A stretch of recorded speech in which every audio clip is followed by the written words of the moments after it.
Paul, does it feel good to get a quality start for your team today against a lineup that you've seen a couple times this season? Yeah, I mean, we saw it with the Cubs in Chicago and at home too. Those third and fourth starts against them, it's just they're a good lineup. It's just gonna be grindy sometimes. So definitely felt good to do that. What were some of the challenges then when you're saying it's getting grindy? At what points did it feel like that out there? Yeah, I mean, had to do some things that I haven't done necessarily, to this point in the season. They've seen everything, so then it turns into playing the game of baseball, and we had a good plan and executed it pretty well. Can you say some things you haven't done yet, or are there certain specifics you could share? Yeah, I mean, I struck someone out righty changeup for the first time this year, so that's kind of an example. Fair to say you're just happy with how the fastball and changeup kind of played off each other today? It was good. I don't,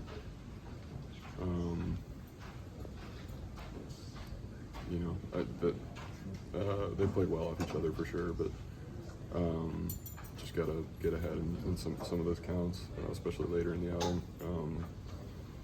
But I mean, it was pitching today.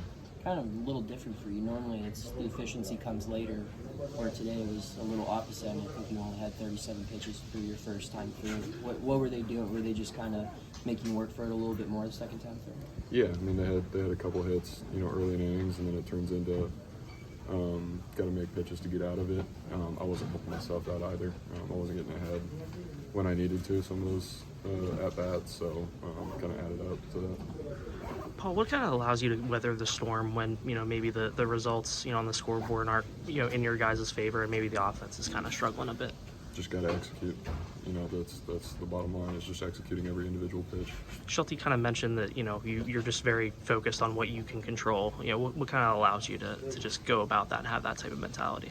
I mean, there's no point in focusing on what you can't control. The only thing you can, pitching is. This is a failure-driven sport, obviously, and you see that more on the offensive side. But you can make a perfect pitch and still, it still get hit hard, or find a hole or that kind of thing. So, you can't control that. So just got to get back to what you can control. Obviously, you were in the grind of your first rookie season. What have you learned about going through the gauntlet of a 162-game season?